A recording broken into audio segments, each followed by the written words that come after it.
Hello नमस्कार दोस्तों, देखिए आपके अपने स्मार्ट स्टडी चैनल में स्वागत है। तो देखिए आज हम आपको विद्युत के बारे में समझाने वाले हैं। ठीक है, बिल्कुल एनसीईआरटी आधारित चैप्टर है। देखिए विद्युत,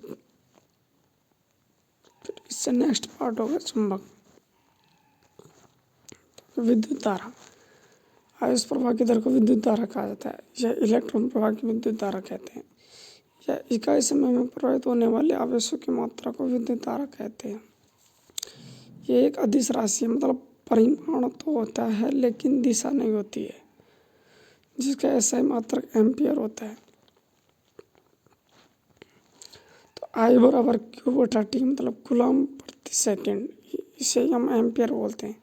क्यू मतलब आवेश की मात्रा कूलम, टी बराबर समय सेकंड में लेना है।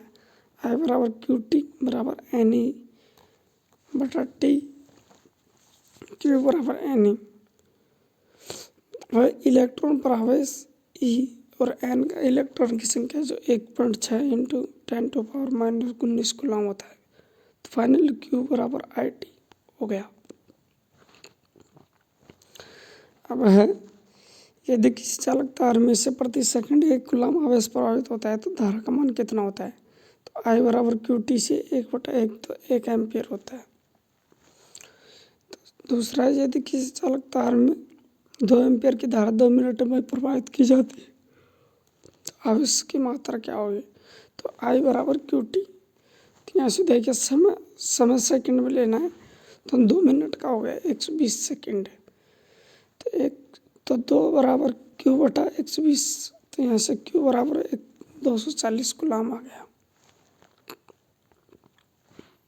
अब विद्युत धारा को मापने के लिए एमीटर का उपयोग किया जाता है। इसे परिपथ में श्रेणी क्रम में जोड़ा जाता है। एक आदर्श एमीटर का प्रतिरोध 0 रखा जाता है, आर बराबर 0। धारा को मापने के कुछ अन्य मात्रक, आई बराबर एम ए, मतलब मिली एम्पियर। तो 1 मिली एम्पियर बराबर 10⁻³ एम्पियर। आई बराबर माइक्रो एम्पियर, तो माइक्रो एम्पियर 1 माइक्रो एम्पियर बराबर 10⁻6। किसी विद्युत परिपथ में धारा की दिशा हमेशा इलेक्ट्रॉन के विपरीत होती है। अगर इलेक्ट्रॉन नेगेटिव से पॉजिटिव जाएगा तो धारा पॉजिटिव से नेगेटिव की तरफ आएगी।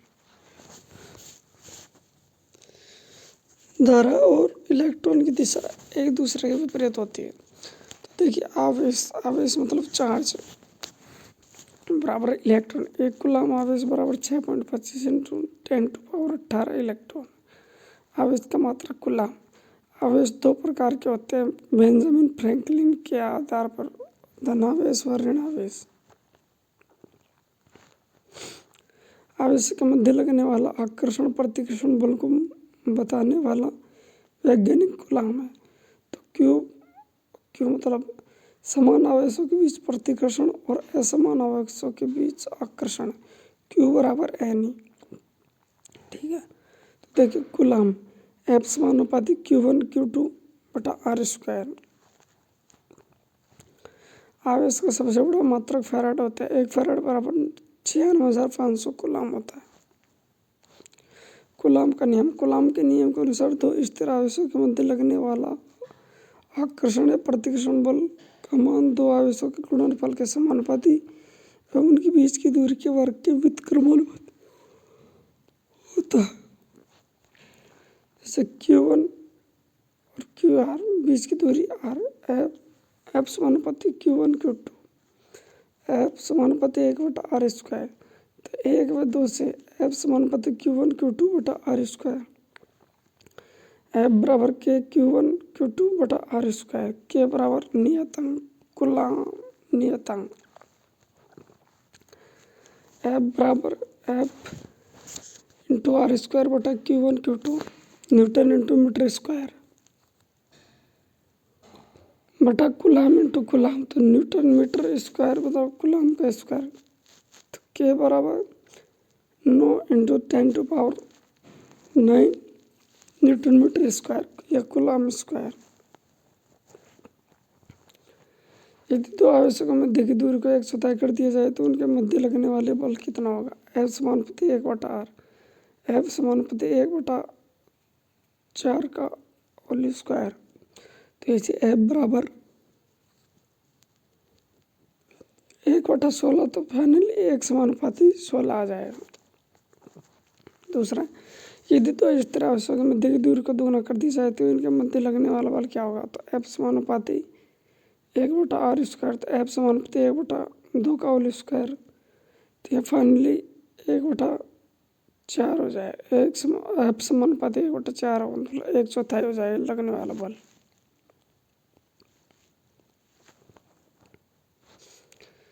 अब मैं प्रतिवर्ती धारा और दृष्ट धारा मतलब AC और DC, एक ऐसी धारा जो समय के साथ अपनी दिशा बदल लेती है प्रतिवर्ती धारा कहलाती है, जबकि एक ऐसी धारा जो समय के साथ अपनी स्थिति में कोई परिवर्तन नहीं करती है DC धारा कहलाती है। AC की आवृत्ति भारत में 50 हर्ट्ज है, जबकि अमेरिका में 60 हर्ट्ज है, जबकि DC की आवृत्ति का मान 0 होता है। AC धारा को स्टोर नहीं किया जा सकता, जबकि DC को स्टोर किया जा सकता है, जैसे कि बैटरी और सेल में। AC को कम खर्च से अधिक दूरी तक भेजा जा सकता है, जबकि DC को लंबी दूरी तक नहीं भेजा जा सकता। AC को DC में बदलने के लिए रेक्टिफायर का प्रयोग करते हैं, जबकि DC को AC में बदलने के लिए इन्वर्टर का उपयोग किया जाता है। अब विभवांतर मोटे शिल्प से डिफरेंस, इकाई आवेश को बैटरी के एक सिरे से दूसरे सिरे में एक सिरे दूसरे सिरे में पहुंचाने में किया गया कार्य विभवांतर कहलाता है। इसे V से प्रदर्शित करते हैं। इसका ऐसा मात्रक वोल्ट या वोल्टेज होता है। लैंप या वोल्ट मीटर या एमीटर, इसमें बैटरी होती है, वोल्ट मीटर होता है, एमीटर होता है, स्विच होता है, लैंप होता है। ठीक है, ये एक पूर्ण परिपथ होता है। तो V बराबर W/Q मतलब जूल प्रति कूलम, W बराबर कार्य, Q बराबर आवेश की मात्रा, बराबर वोल्ट या वोल्टेज। 2 कूलम की बैटरी के एक सिरे से दूसरे सिरे तक पहुंचाने तक किया गया कार्य कितना होगा? यदि इसे 6 वोल्ट की बैटरी के साथ सापेक्ष किया जाए, ठीक है, तो यहाँ से V बराबर W/Q, तो W बराबर V इंटू Q, तो W बराबर 6 इंटू 2, तो 12 जूल हो जाएगा। V बराबर W/Q, तो 1 जूल बटा 1 कूलम, तो यहाँ से 1 वोल्ट आ जाएगा। 1 कूलम बराबर 6.25 इंटू 10⁻18 इलेक्ट्रॉन हो गया। वोल्टमीटर, इस यंत्र के द्वारा विभवांतर वोल्टेज को मापा जा सकता है। इसके परिपथ के समांतर क्रम में जोड़ा जाता है और ये आदर्श वोल्टमीटर प्रतिरोध, एक आदर्श वोल्टमीटर का प्रतिरोध अनंत होता है या अनंत रखा जाता है। R बराबर अनंत। अब ओम का नियम, किसी चालक तार की भौतिक अवस्थाओं को स्थिर रखकर, मतलब दाब, ताप और घनत्व को स्थिर रखकर, किसी चालक तार के सिरों के मध्य विभवांतर का मान धारा के समानुपाती होता है। ठीक है, तो इसमें चालक तार होता है, वोल्टमीटर होता है, एमीटर होता है और कुंज या स्विच होता है और ये सेल या बैटरी होता है। विभवांतर समानुपाती धारा, तो ये V/IR, ठीक है, ये इसे जादुई त्रिभुज बोलते हैं। V बराबर RI या IR एक नियतांक है, इसे चालक तार का प्रतिरोध कहा जाता है। R बराबर V/I मतलब विभवांतर बटा धारा, वोल्टेज या ओम इसका ऐसा है मात्रक। R बराबर V/I, I बराबर V/R, तो V बराबर IR नोट। R समानुपाती V होता है परंतु I का मान नियत होता है। R समानुपाती 1/I होता है परंतु V बराबर नियत होता है। देखिए, यदि किसी चालक तार में बहने वाली धारा का मान दोगुना कर दिया जाए तो प्रतिरोध के मान में क्या प्रभाव पड़ेगा? I बराबर 2 इंटू I, तो R बराबर VI, R समानुपाती 1/2, तो R बराबर VI, R समानुपाती 1/I। R अगर प्रतिरोध दुगना होगा तो धारा एक चौथाई हो जाएगी, प्रतिरोध तिगुना होगा तो ये एक तिहाई हो जाएगी, प्रतिरोध आधा होगा तो धारा दोगुनी हो जाएगी, प्रतिरोध एक चौथाई होगा तो धारा चार गुनी हो जाएगी। यदि कि प्रतिरोध प्रतिरोध किसे कहते हैं? वह प्रतिरोध का मान किन किन राशियों पर निर्भर करता है? किसी चालक तार का वह गुण जो धारा के बहने का विरोध करता है प्रतिरोध कहलाता है। इसे कैपिटल आर से लिखा जाता है। इसका ऐसा मात्रक ओम होता है। अब प्रतिरोध का मान किन किन राशियों पर निर्भर करता है? तो चालक तार की लंबाई पर प्रतिरोध का मान चालक तार की लंबाई के समानुपाती है। आर समानुपाती है एल, तो वी बराबर आई आर। ठीक है, अगर प्रतिरोध बढ़ेगा तो लंबाई बढ़ेगी, प्रतिरोध घटेगा तो लंबाई भी घटेगी। तो किसी चालक तार की लंबाई एक चौथाई कर दी जाए तो धारा के मान में क्या प्रभाव होगा? आर समानुपाती एक बटा आई। ठीक है, अगर धारा का मान एक चौथाई होगा तो सॉरी प्रतिरोध एक चौथाई होगा तो धारा का मान 4 गुना हो जाएगा।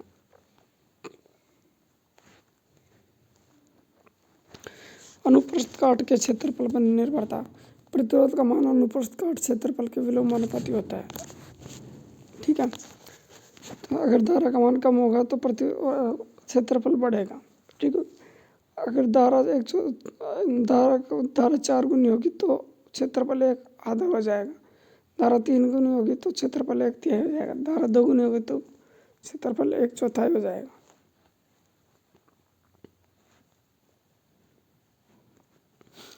यदि किसी चालक तार का अनुप्रस्थ काट क्षेत्रफल एक चौथाई कर दिया जाए तो धारा का मान क्या होगा? तो धारा का मान एक चौथाई हो जाएगा।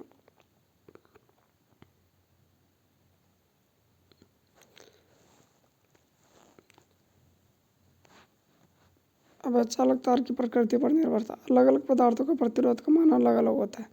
तापमान पर निर्भरता। चालकों का ताप बढ़ाने पर प्रतिरोध का मान बढ़ता है, लेकिन अर्धचालकों जैसे सिलिकॉन जर्मेनियम का ताप बढ़ाने पर प्रतिरोध का मान घटता है। विशिष्ट प्रतिरोध या प्रतिरोध आर समानुपाती आई, आर समानुपाती एक बटा ए, तो फाइनली आर समानुपाती एल बटा ए होगा। आर बराबर रो इंटू एल बटा ए, ये नियतांक रो या विशिष्ट प्रतिरोध। विशिष्ट प्रतिरोध का सूत्र रो बराबर आर इंटू ए बटा एल। ओम मीटर इसका या मीटर, ओम मीटर या ओम मीटर।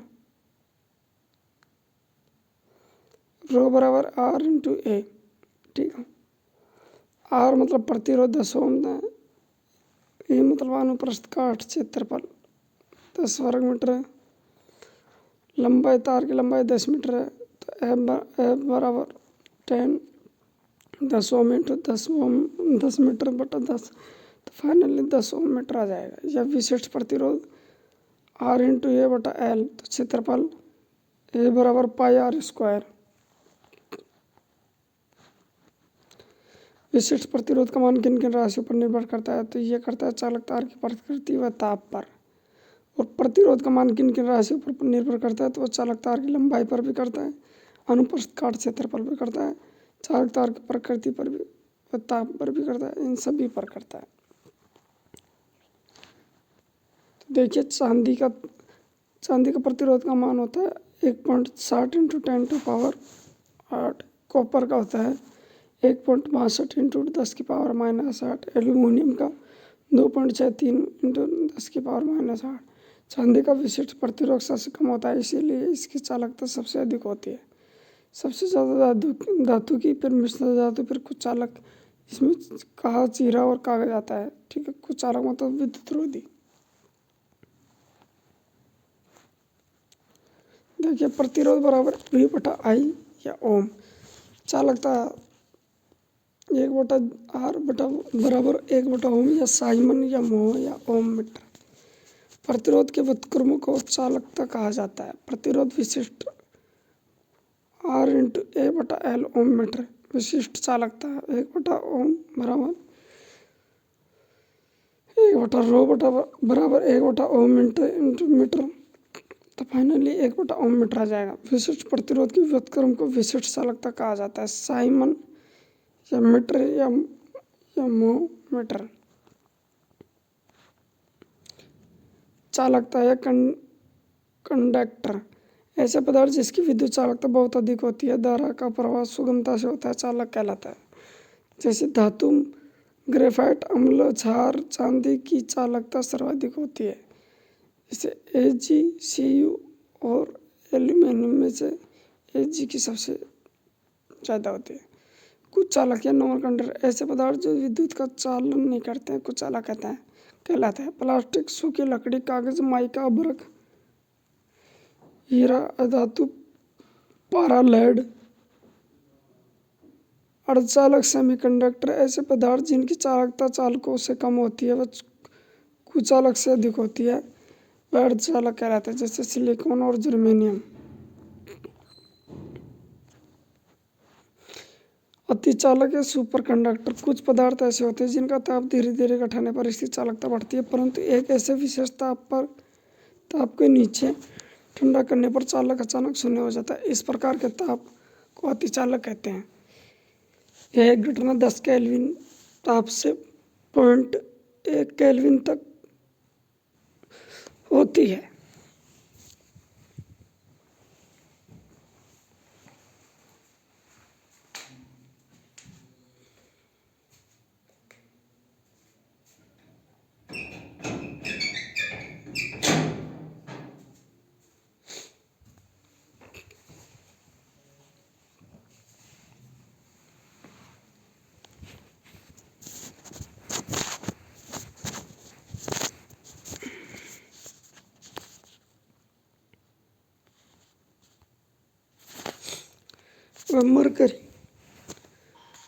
मरकरी बराबर देखिए 4.2 केल्विन या अतिचालक। लेड या शीशा बराबर 7.2 केल्विन ताप पर अतिचालक होता है।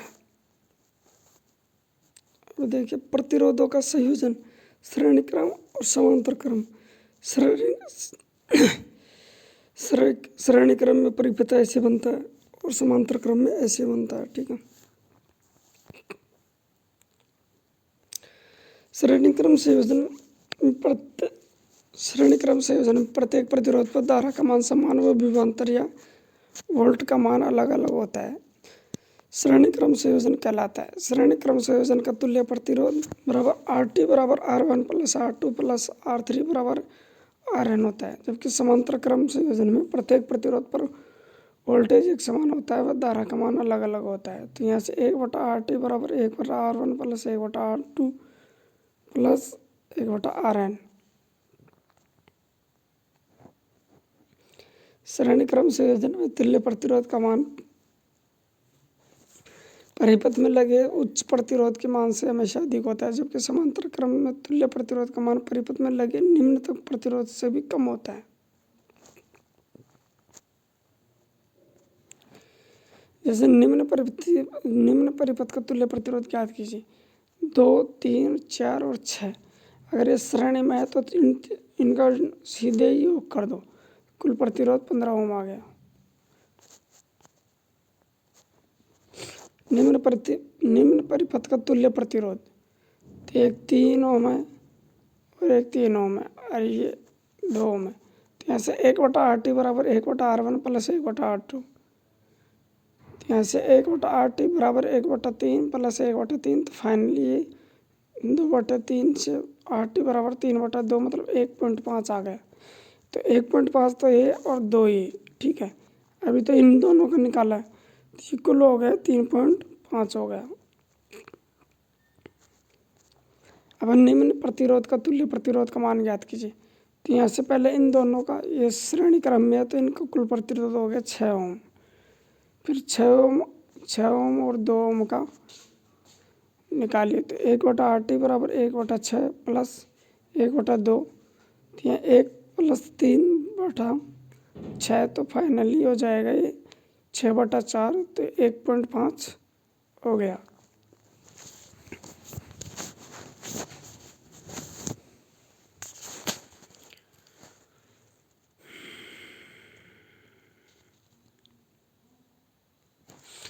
वह निम्न परिपथ का तुल्य प्रतिरोध का मान ज्ञात कीजिए। एक यह 2 ओम, 3 ओम, 3 ओम और 6 ओम। तो यहाँ से 1/2 प्लस 1/3 तो यहाँ से 5/6 हो जाएगा, तो यहाँ से 6/5 मतलब 1.2 हो जाएगा। ठीक है, अभी इन दोनों को निकालेंगे तो 1/3 प्लस 1/6, तो यहाँ से 2 प्लस 1/6, तो यहाँ से फाइनली 2 ओम आ जाएगा।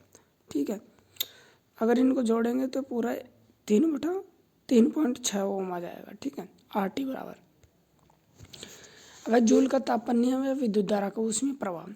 जब किसी चालक तार में विद्युत धारा प्रवाहित की जाती है तो वह चालक तार गर्म होकर ऊष्मा देने लगता है, इसे जूल का तापमान नियम कहते हैं। विद्युत हीटर, विद्युत प्रेस, विद्युत केतली, टोस्टर आदि इसके उदाहरण हो गए। ऐसे मान लो कर मतलब पानी गर्म करने के रोड, विद्युत बल्ब आदि में सभी यंत्र में जूल के तापमान नियम पर कार्य करता है। ठीक है, ये एक हीटर है, इसका जो तार होता है वो नाइक्रोम मिश्र धातु का बना होता है। नाइक्रोम मतलब निकिल, क्रोमियम, मैग्नीज और फेरस लोहा। तो इसका सूत्र देखिए, ऊष्मा ज्ञात करने का सूत्र है H बराबर I² RT। तो H मतलब ऊष्मा जिसको जूल में ले ली, I धारा एम्पियर में, R प्रतिरोध ओम में और T समय सेकंड में लेना। तो यहाँ से देखिए, एक विद्युत हीटर जिसकी चालक तार का प्रतिरोध 10 ओम है, यदि उसकी 10 एम्पियर की धारा 10 मिनट में प्रवाहित की जाती है तो चालक तार गर्म होकर कितनी ऊष्मा देगी। ठीक है, तो 10 मिनट बराबर यहाँ 600 सेकेंड हो गए। ठीक है, मिनट को सेकंड में बदल ली, तो H बराबर I² × RT। तो यहाँ से फाइनली 6 × 10⁵ जूल हो जाएगा। तो इसमें देखिए H बराबर I² RT, तो H समानुपाती I² मतलब R और T को नियत रखने पर, और H समानुपाती R मतलब I और T को नियत रखने पर, H समानुपाती T मतलब I और R को नियत रखने पर। अब है, यदि किसी चालक तार में धारा के मान को 1/4 कर दिया जाए तो ऊष्मा के मान में क्या परिवर्तन होगा, मतलब प्रतिरोध व समय को नियत रखकर। तो H समानुपाती I², तो H समानुपाती 1/4 का होल स्क्वायर, H समानुपाती 1/16। नोट, विद्युत बल्ब में लगा फिलामेंट टंगस्टन धातु का बना होता है, क्योंकि टंगस्टन धातु का गलनांक उच्च होता है, मतलब लगभग 3380 से लेकर 3500 केल्विन तक।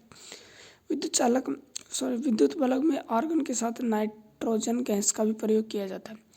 विद्युत हीटर में लगा तार नाइक्रोम मिश्र धातु का बना होता है। इसके बनाने के लिए निकेल, क्रोमियम, मैग्नीज के साथ 0.2% लोहे को भी मिलाया जाता है।